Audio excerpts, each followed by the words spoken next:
Hi guys, welcome back to the channel. Great to have you back. It's been a long time since I've filmed.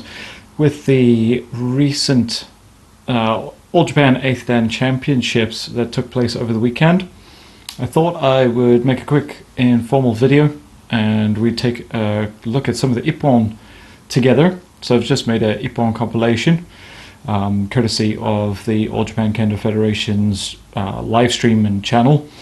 I'll stick links in the description. I highly recommend you actually go and watch the entirety of the championships if you have time. If you go to the link where the live stream was, then those videos just exist now in their entirety. Although I'm sure they'll probably post their own Ippon compilation as and when they get time. But obviously, I didn't want to just put up an Ippon compilation and leave it like that. I don't really think that's fair. I think the credit should go to their channel. They should get the advertising revenue and that kind of stuff. But I do think that we can have a chat about the Ippon and see what we can learn from these amazing sensei. Not that I can pretend to understand 8th Dan Kendo, but I think we can all learn something from 8th Dan Kendo. Sometimes people talk about 8th Dan Kendo as if, they're like these godlike people, and that is this completely unattainable level, and that maybe you'd be better off watching different Kendo than this, maybe the normal, kind of All Japan Championships. And I get that position, but I respectfully disagree. I think that the 8th Dan All Japan Kendo Championships is probably one of the best contests that you can watch in terms of Shiai, because at this level, everyone who is invited to compete, they're all they're still quite physically capable in order to take part in these championships. Some of the contestants are a bit older, but they're still really formidable. But what you end up seeing in these championships is the creme de la creme in terms of the balance of still having good physical capability, but having all those decades and decades of experience and that refinement and polishing of technique. And when I say technique, I don't just mean how they strike, I mean how they seme, how they hold tame, their concentration, level of concentration, how they fight for the center line and the mai, and just how persistent they are. And they have this unwavering focus that's really, really hard to deal with for anybody else that isn't on the level, and even for each other, fencing against each other. This is incredibly difficult kendo to do. And I think just a testament to their composure and their level of focus, then how long they can maintain it. Because if you watched the matches in their entirety, you'll have seen just how many of the matches went to encho. And they didn't just go to encho, a lot of the matches went to like 2 encho, 3 encho. The semi-final with Hachidan Sensei, who, spoiler alert, eventually goes on to win the competition. I think they did like 5 encho or something like that before they were able to resolve the match. That's going some. Like, the guys were working hard, really working hard. Anyway, so look, I'm going to be talking over these Ippon. Sometimes I'll be talking about the Ippon themselves, but sometimes I'll be talking a little bit about my views on why I think it's really important to follow 8th Dan level Kendo. So when there's new videos from the Kyoto Taikai Embu, I think it's very important to watch them and learn what you can from them, even though there'll be things that as lower level Kendoka we may not be able to understand yet. But I think it's really important to look at that level of Kendo and try to keep that vision in mind of the long term where your Kendo really needs to try to go. And I think it's important to train with the idea that if you can see that level in a room, then you have to go forward with your training on the assumption that you can attain that level. So going back to this thing of like considering them to be like these godlike kendoka that you'll never be able to touch, I think that's not a good way, or not a healthy way to look at it.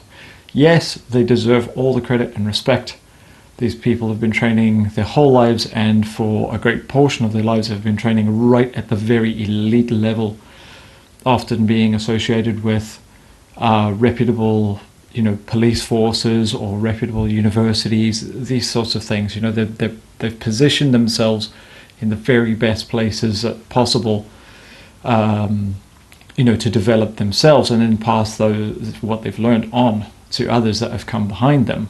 So you're going to see a lot of familiar prefectures that are going to pop up when you look at the sensei's names, and then to the right, if they're on the right of screen, to the right. So for example, this first match, Baba Sensei from Okayama, then Kuronari Sensei from Aichi, for example, or it might say from a particular sensei like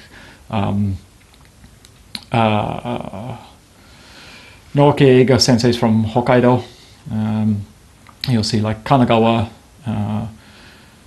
These places are all like reputable places, a lot of times associated with Kendo. Obviously there's Tokyo Metropolitan Police, that kind of thing. So yes, they do, they've positioned themselves well to be able to take advantage of the best opportunities in Kendo. That being said, there is a 8th Dan Sensei who doesn't live native to Japan. He's Japanese, but he doesn't live in Japan, hasn't lived in Japan for a long time, living in New York. So yeah, it's a stretch. I get that for most people to dream of being able to achieve the Hachidan. I mean, for a lot of people who live in Japan and have trained there their whole lives and have been at the sharp end of Kendo, it's really, it's a tall order. But you have to train, I believe, you have to discard this defeatist mentality. So I think it's really valuable to watch 8th Dan level Kendo, and always keep in mind that as the sort of bigger picture of Kendo. Within that, then study the other levels. So if you're grading to 3rd Dan, look at the 3rd Dans, look at the 4th Dan passes, maybe even have a look at the 5th Dans. That's attainable. That's in your short to medium term future. If you're like me, you're 5th Dan, I'm now looking next to go to 6th Dan, so I'm looking at high level Kendo a lot. Like, what are the 6th Dan passes like? What are the 7th Dan passes like? And I watch 8th Dan Kendo a lot. It's probably to my folly. But yeah, the point is, I think there's a lot to learn from this. And because they do very clean Kendo in this, you can actually, oftentimes you can see a lot about what's actually going on, what they're doing to each other to try to create their openings. Now you have to bear in mind, most of these matches, it took a long time for them to wear their opponent down to get the clean opportunity. So just bear that in mind. None of these points were like the work of a moment. Okay? Alright, so let's check out the first point and we'll go from there.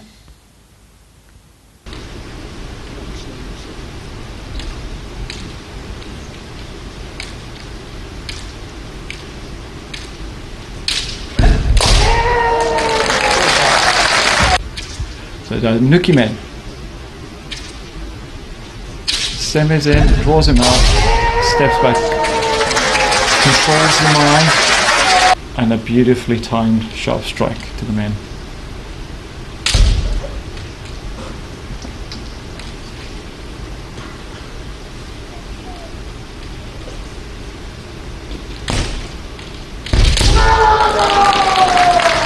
Naoki Sensei. Semes in, controls the center line. So he steps in, controls the center line. His opponent meets him at that high center line and defiantly sort of stops the attack. But Eiga Sensei senses that he's really over protecting that high line and very defiantly decides to.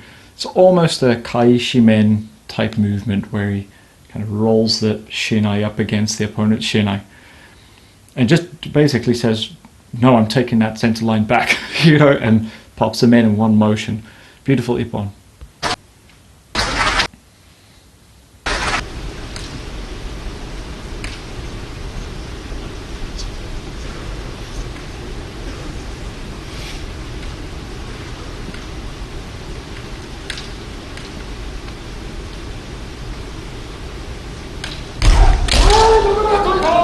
Lovely.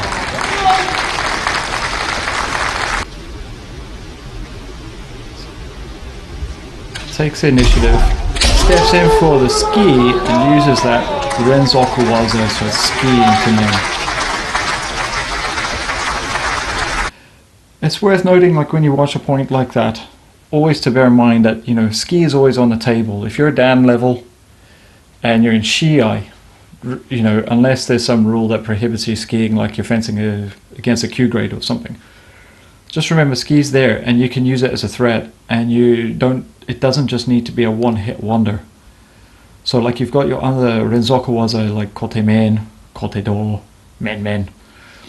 You've also got Renokuwaza off of ski, and you'll see this a couple of times in this championship where they go in through for the ski, and the ski ends up becoming a form of seme, and they go straight into the men, because if you can ski, you can hit the men, but it's a matter of distance and timing.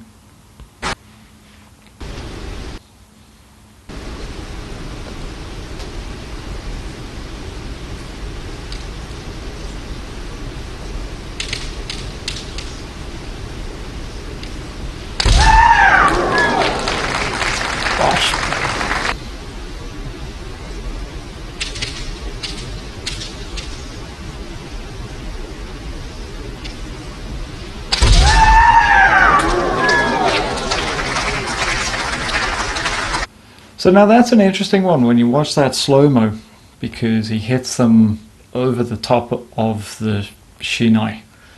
I think most people, if we saw that, we probably wouldn't award it.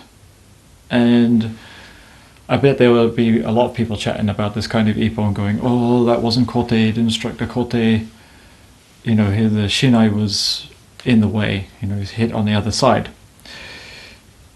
But something you have to bear in mind that when the shimpan, they're there, right? And there's one shimpan that didn't put his flag up for this, I believe. I could be wrong. I'm not sure if it's this ippon or one that's later, but they don't, you know, you don't always have to agree when you're shimpan. But one of the things you have to bear in mind is that they don't just see, they can hear.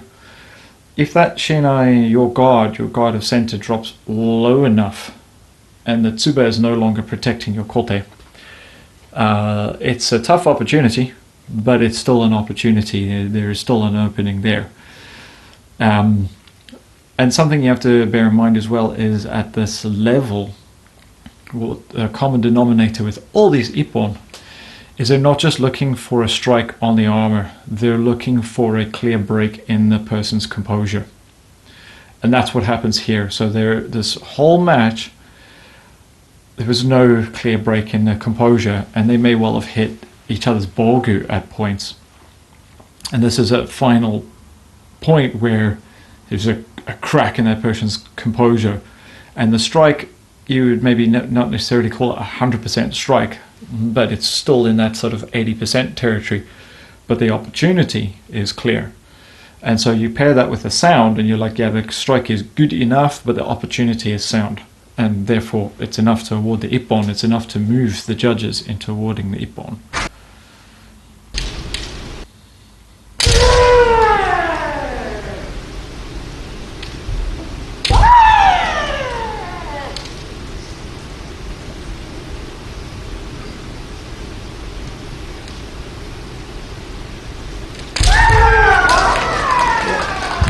Lightning fast.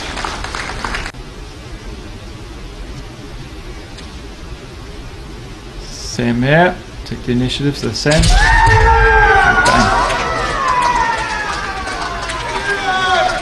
So here you can see, I think this is the ippon I was talking about. So you've got one judge who doesn't really agree with this, because it's very similar. You can kind of hear the click of the sound, maybe of the shinai hitting the tsuba.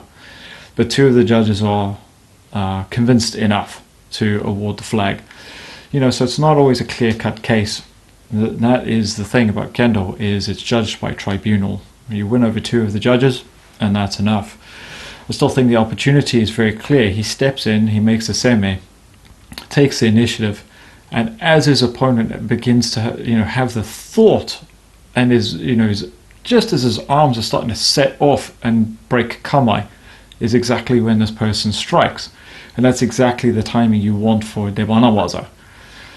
So, amongst the Shimpan, they've judged all those criteria in a heartbeat, and 2 of the judges have been convinced enough to award the Ippon. 1 of the judges not.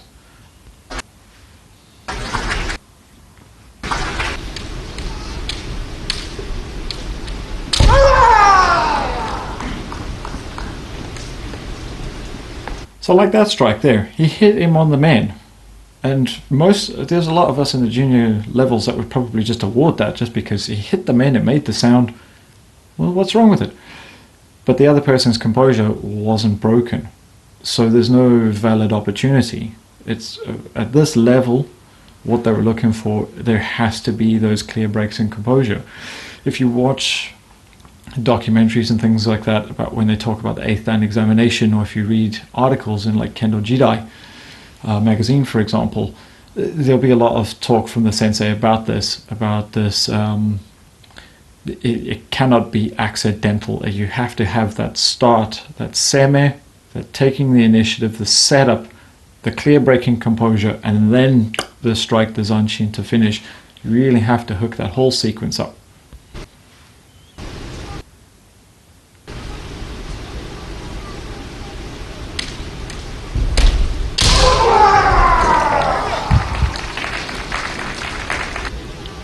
It's a good example of just constant pressure.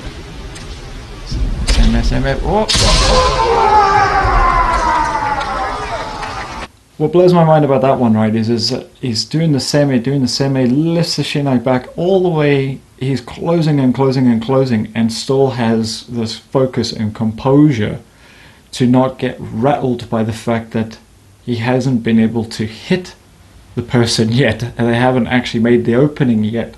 He holds his nerves until he's almost face to face with him, and that ability to stay on him all the way through that sequence eventually bears fruit, and then the opening comes just, right at the last inch. He has just enough space to just pop that man. Fantastic Ippon, really, really high level Ippon.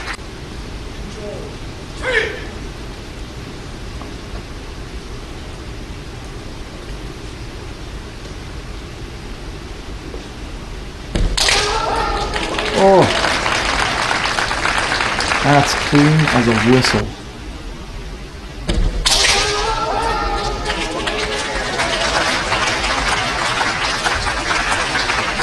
So you might say there, like, Seita Sensei, he had his Kensaki on Imazato Sensei's Ago.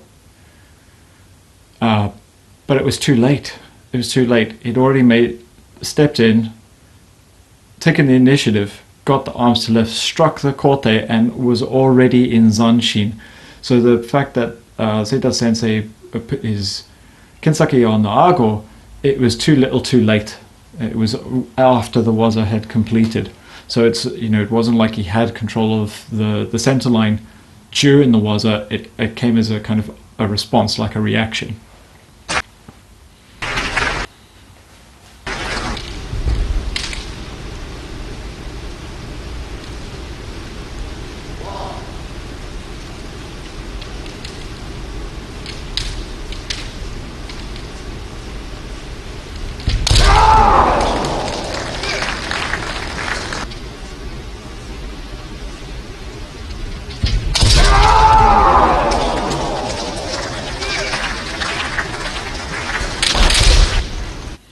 Another lovely Ippon, kind of textbook kote. This sometimes happens when they don't necessarily lift to strike, almost they lift to guard, but they're not really guarding high, they're not really guarding low.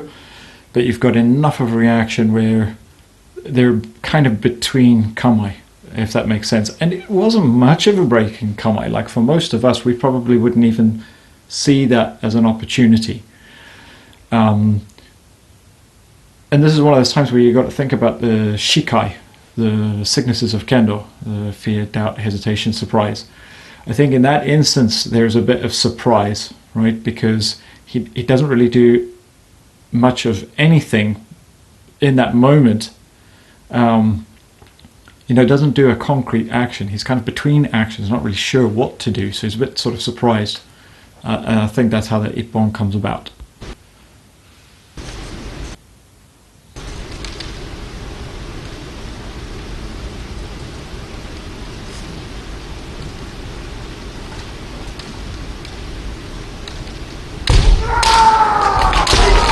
Beautiful ski.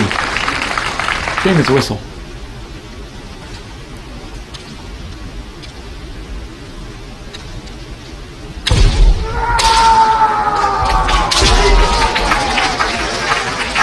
So I think sometimes with ski you get this impression. Sometimes you'll seme in, you see that first step of seme that he made. He was able to step in quite deep. And in this case, what's his name? Hachidan Sensei.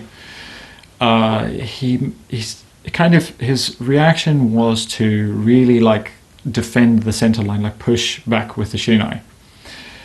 And then the next movement was a moment of retreat, right? So he wasn't going to come forward, he wasn't going to strike.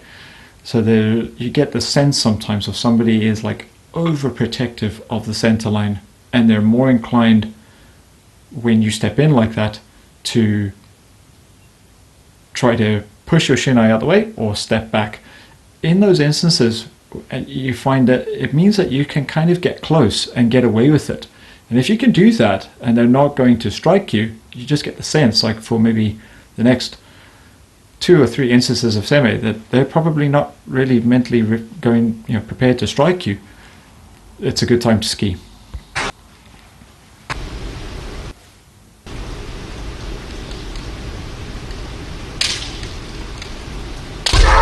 Oh! So close.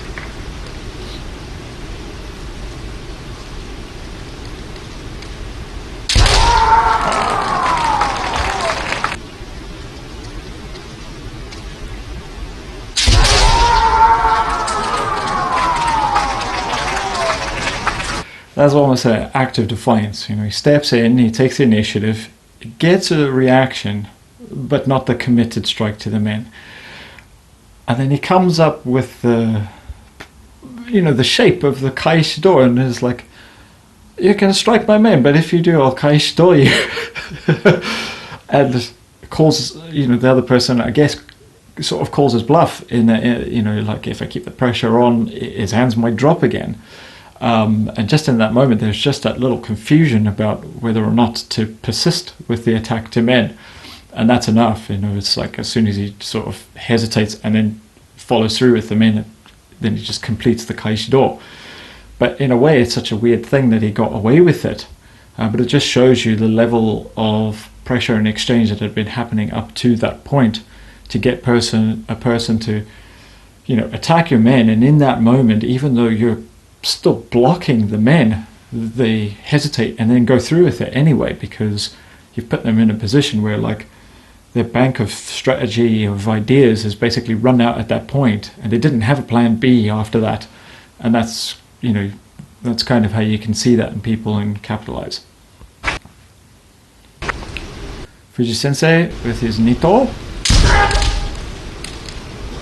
Beautiful Nito too.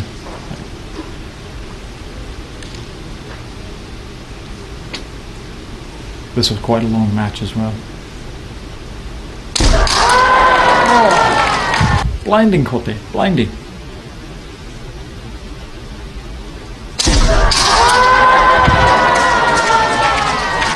So just for context, in that match, up to that point, Fuji Sensei had been very, very, very good at perceiving when somebody was about to, when his opponent was about to think about looking at his kote, and he would change his kamae and make it really hard to hit.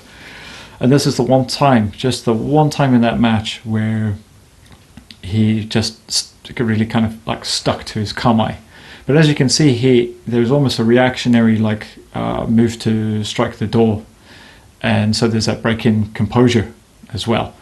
But it's the one time where he purposely really kept his hands up.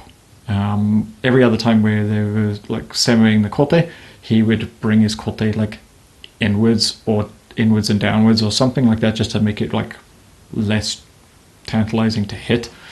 And he would be like really on top of when they were doing that, and so they never felt like, oh, the opportunity is really on the cards. But in this case, it was there.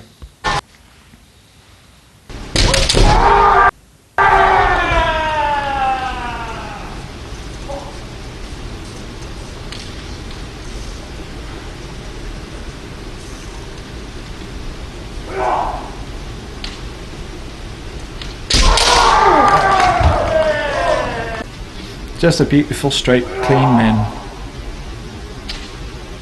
Inisoku Tenmai got Tame and Hachidan. And actually behind the timing and gets punished with the Kaishido, so let's go back to that.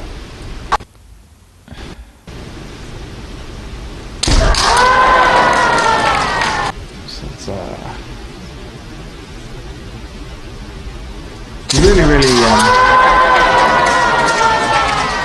so this is a really good attempt to go for the main, right? And the Kaishido is super punishing of it. I actually thought the men was on there.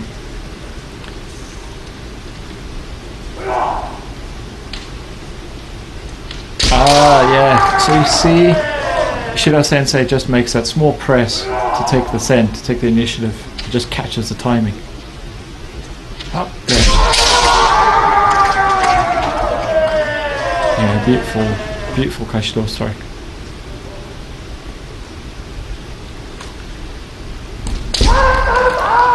Kitamura Sensei from Aichi doing the Hidari Jodan. This was an enjoyable match to watch.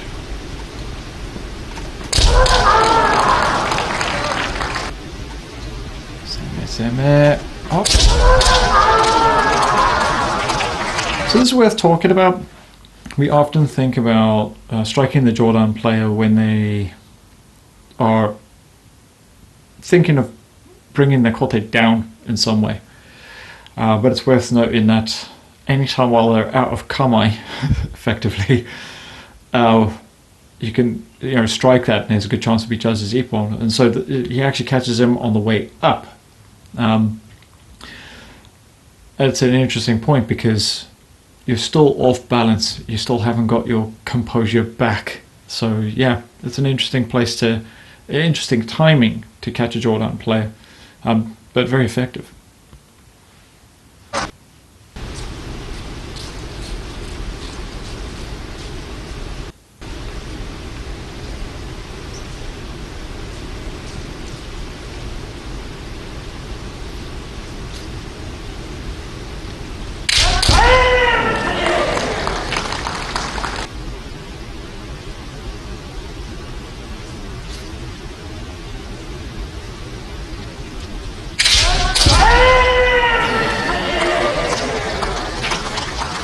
That was a real tough one. They just managed to kind of squeeze that up and over. Tough because Takahashi Sensei, again, it's a very late breaking composure when you consider all the movements of Seme, all the shinai movements, all the body movements. And it's only right at that very end where the composure is broken enough for him to just squeeze that in over the top. Interesting, man.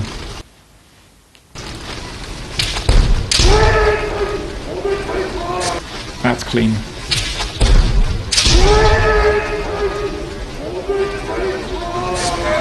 Something to note is when you put in seme on somebody, right? And they don't move their body, but they're moving their head a lot. This is a good time to stay on them. If they're very good at moving their body, it's a little bit more difficult. But if the body is stationary, the other sensei was a little unlucky in that his shinai kind of got hooked up there, so he could no longer move that. But that should have been, it's easy for me to say, but that should have been in the moment more incentive to move your body. And he didn't really do that, so in that moment he kind of left himself in that position.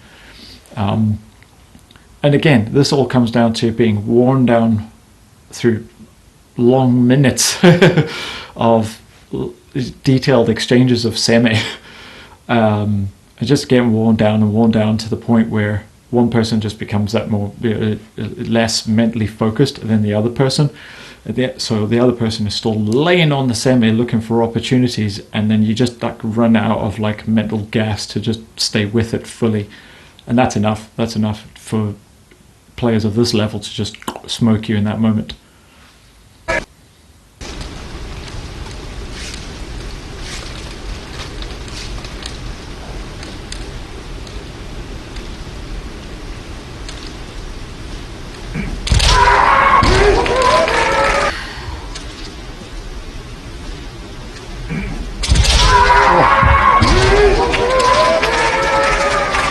Beautiful, beautiful, beautiful. He catches him so early in the timing there. Really, really clean. And his body movement when he's advancing, a lot of us when we strike the kote, dekote, we're zigging this way and zigging that way, or we're like ducking in under the guy's armpit. We're doing all kinds of crazy stuff.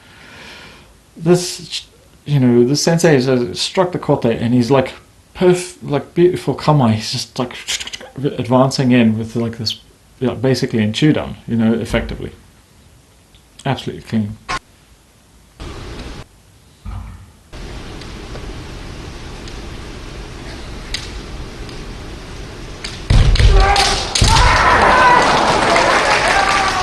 That's a hard one to take if you're on the receiving end of it.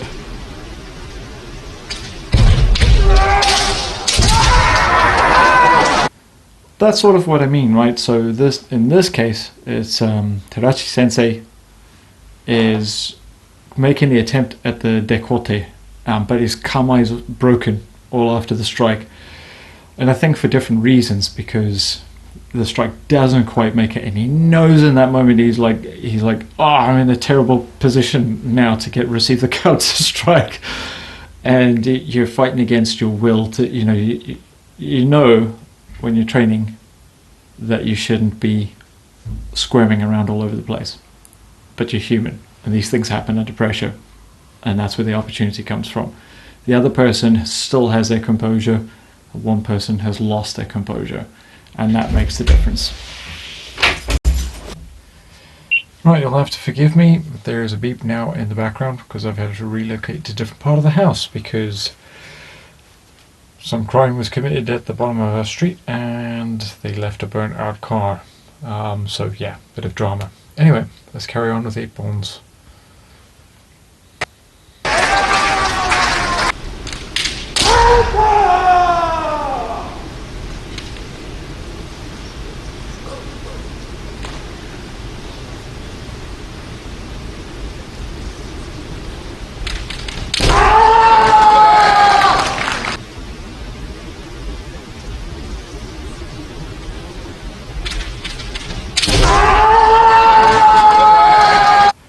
Classic case of same it up and I'll strike down. So yeah, pretty cut and dry that one.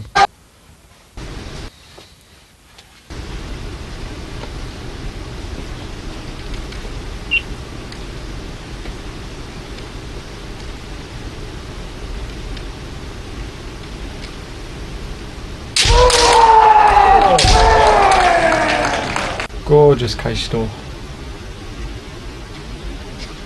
On the same side too. Why did you know it's on the other side? I always thought it was the same side.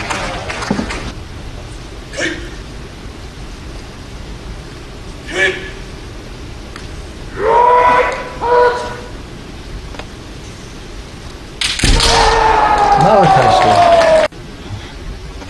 Same match.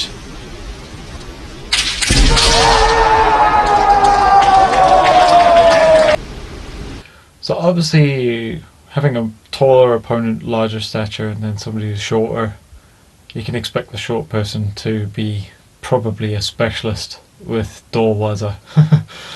And so it turned out to be in that occasion.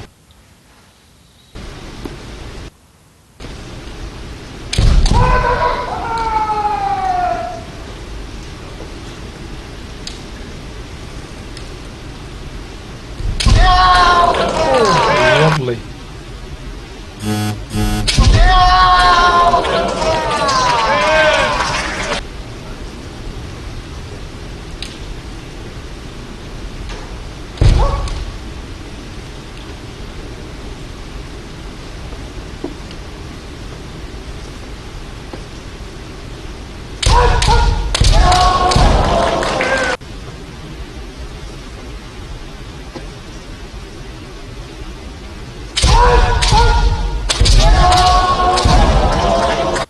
So this time, rather than stepping in to take the initiative, there's a slight step back to draw the attack out.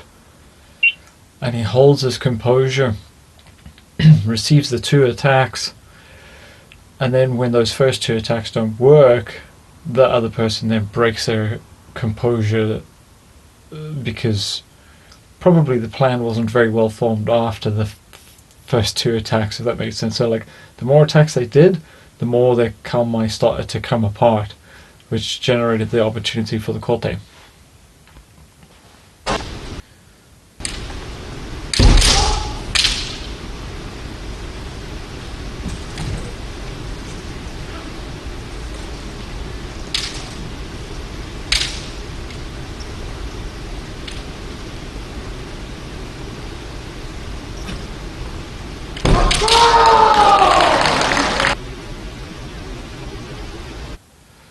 Okay, so you're going to notice Eiga Sensei wins quite a few of these bouts with ski.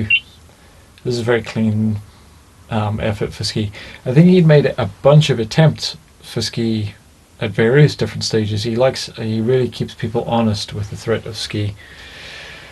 As I said, a lot of these bouts went to Encho, and some of them went to Encho several times. So I think after a while, a lot of people got just basically worn down. Something I noticed about him through this Taikai was just how much energy and alertness he had through the entire thing. It's only really towards the semi-final and the final where he shows any real signs of like any kind of fatigue at all. He's unreal. He's just a machine.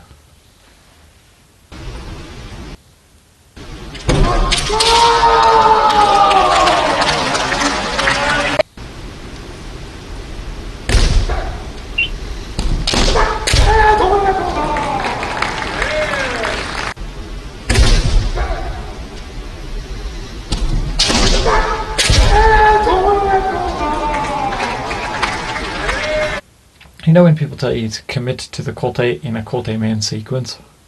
Just remember that Kote main sequence doesn't have to be like autopilot. It doesn't always have to be Kote main. Yeah, you be Kote, swing, see how they react, come back, Kote, and then like as you see their composure break is when you commit to the men. And that's the thing, is that these people have such high Hachidan, have such high attention span, such high focus. So they're constantly tussling, and able to kind of hold their nerve and come in and out of the edge of the Mai, and really hang around in that danger zone, in and out of it, until there really is a clear opportunity.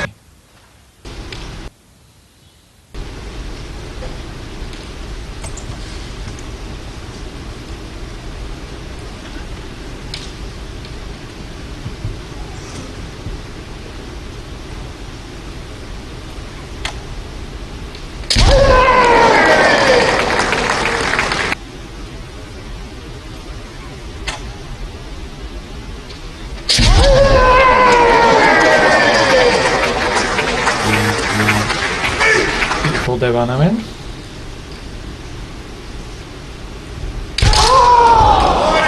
Beautiful Kaish door.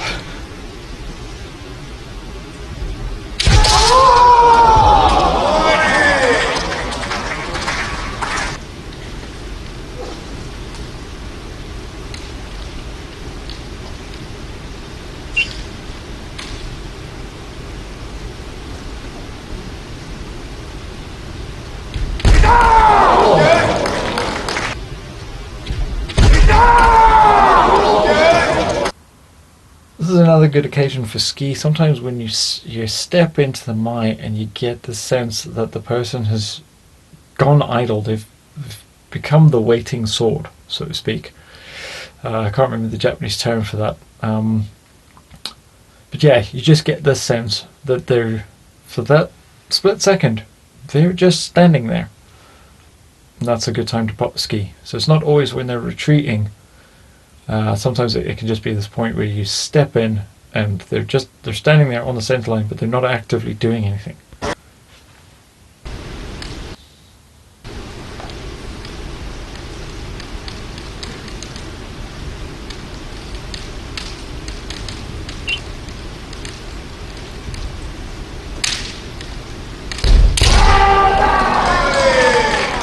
another instance of this kind of threat to ski and then the men off of it.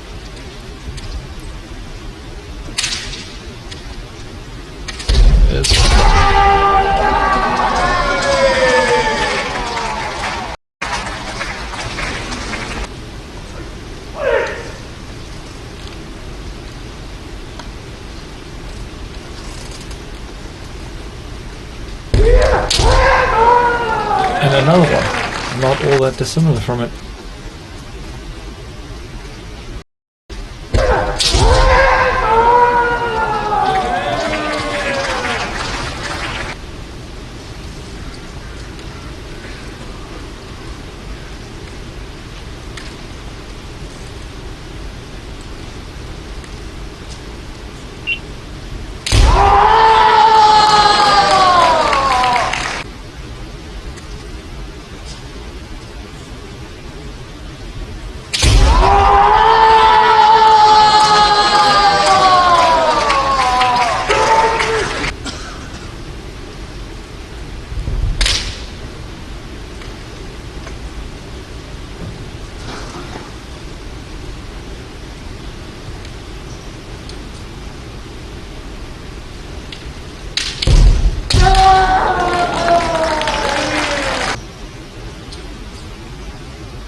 That was almost like using almost like a Tame pattern, but almost with the feel of a Uchi Otoshi to strike down.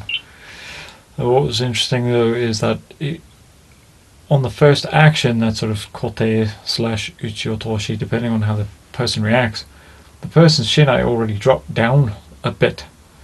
And then it was their over kind of correcting that then sent them on a wobbly that generated the opening.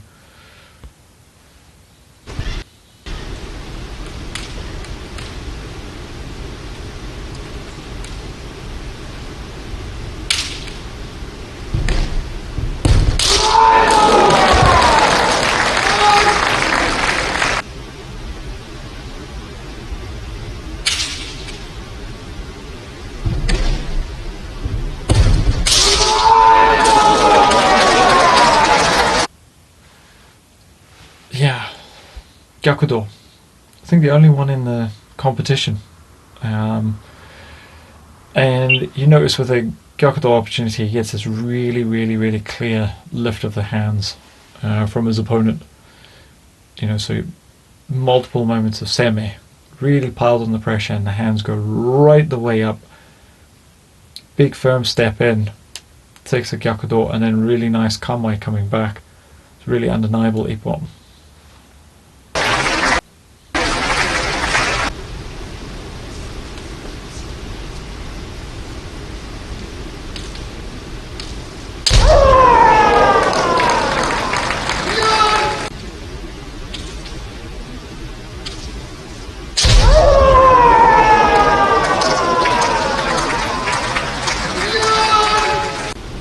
So for me, that Ippon is a really good illustration of sometimes if you can step into the mai and you've got Tame, actual Tame, like not just tension in your leg, but like the focus in your mind that's connected to your leg, that means you can explode at a moment's notice.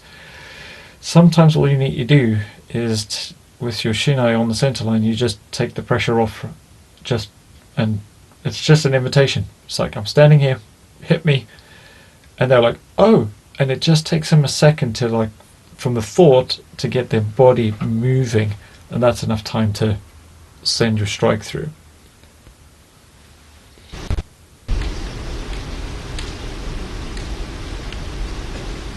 Just because they're not expecting you to just suddenly take the pressure off all of a sudden.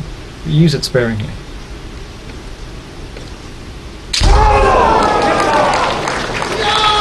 That's one of those beautiful Ippons where they both go do or die.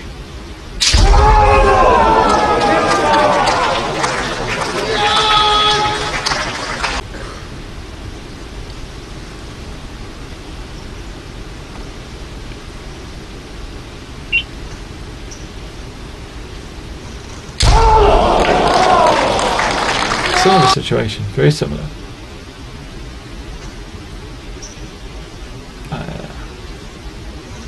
Just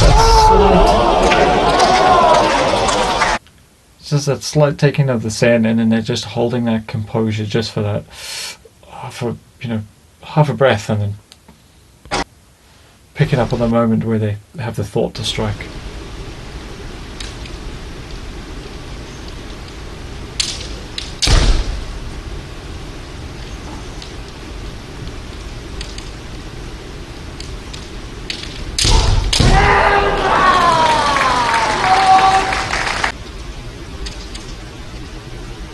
So this is like a key thing of like getting them to come forward and attack you. Managing the distance, managing the center line, and keeping your cool and your composure until they basically run out of ideas and their composure breaks.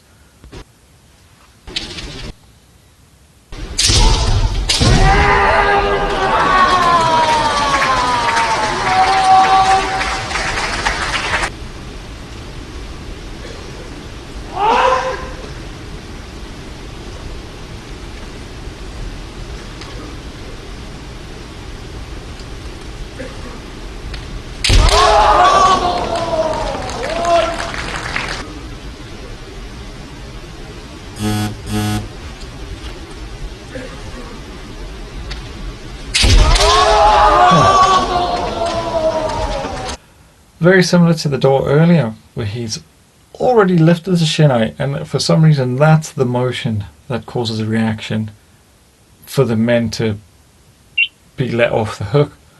But he's already set up. It's a very interesting one. I think sometimes the players of this level, they're almost expecting you to come back into kamae very quickly. Like, so your hands go up and then your hands come back down because nothing's happened. So it's not a question of whether or not they're going to strike the men, it's a question of the timing of when they strike the men. And it's almost like a double bluff. The person who's lifted their hands is like, it has this inkling that you are completely committed to that man. Sorry about that, another disturbance. Just had the police at the door just to follow up about the fire. So anyway, let's watch these last couple of Ippon because we're getting close to the end of the third round here.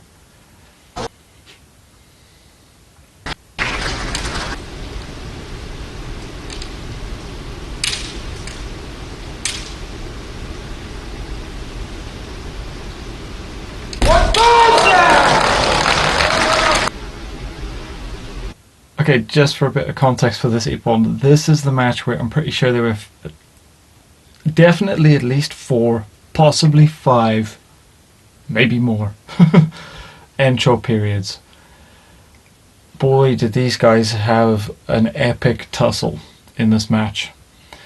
So I think by the time that Iwasa Sensei gets skied here, the mental onslaught, like, this is one of the only taikai I've watched where the Shimpan have had to, on 2 occasions, 2 different matches they did this, they actually instructed the players to go, to basically take a rest, you know, to just take a few seconds, catch your breath, you know, because this is getting a bit much, you know, kind of thing.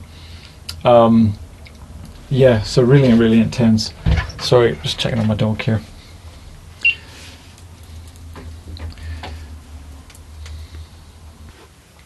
Anyway, yeah, so when the ski lands, you can just see the slump in his shoulders, and I think it's not, I think it's like, after all that, you know, yeah, it gets to this moment where obviously the concentration just dropped in that instant, and I'm sure they're probably both exhausted after this particular match.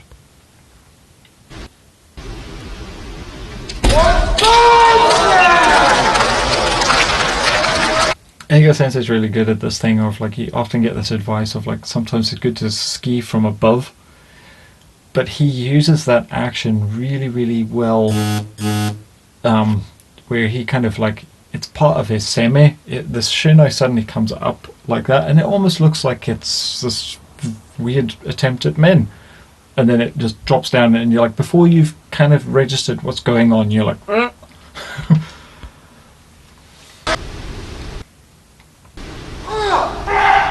So yeah, the semi-final.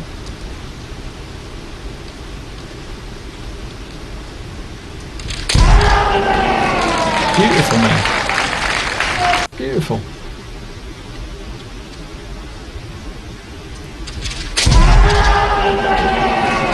So this one with Miyazaki Sensei, there's just this moment where you'll just see he makes this seme, and he did this in a match earlier, but no one capitalized on it.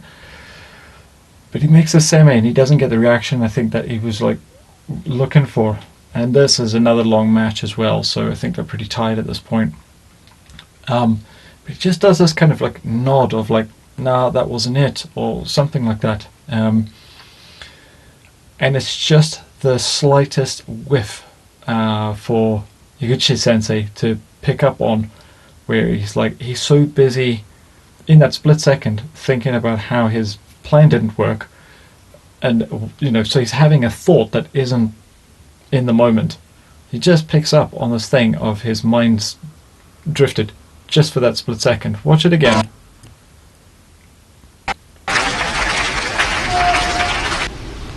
I'll go back.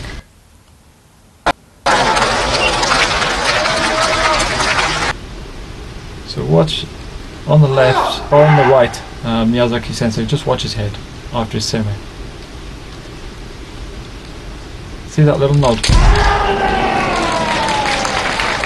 There's just the slightest tell.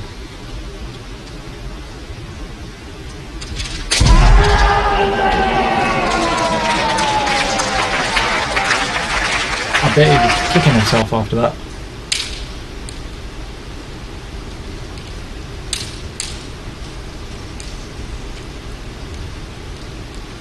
Championship point.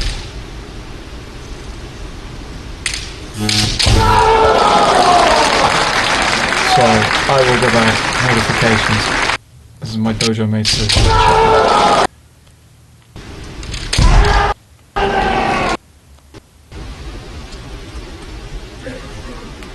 Have I gone back too far?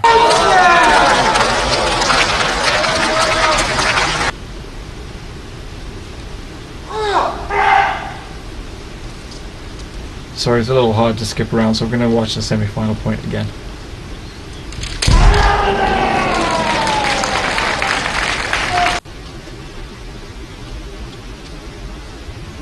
Yeah, just that little nod in the drop of the shin. That's enough.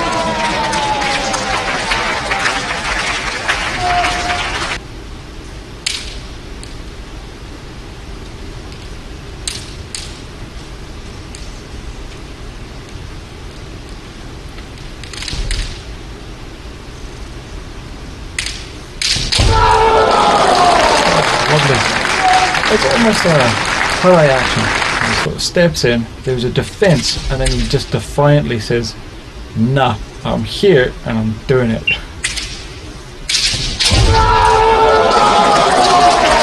And Eiga Sensei is so good at this kind of thing, stepping into the mind where he's been strike from, and dealing with whatever comes his way there, whether it's a counter attack, a block, and it can be multiple, and he will just stand in that Mai and keep fighting. Thoroughly impressive. Let's watch that one more. See if I can get it to match point here. There we go. It's a weird wrist action. It's hard to tell if he's doing a more of a suriage or a high thing. There's a bit of wrist and rolling work in that action. Seme.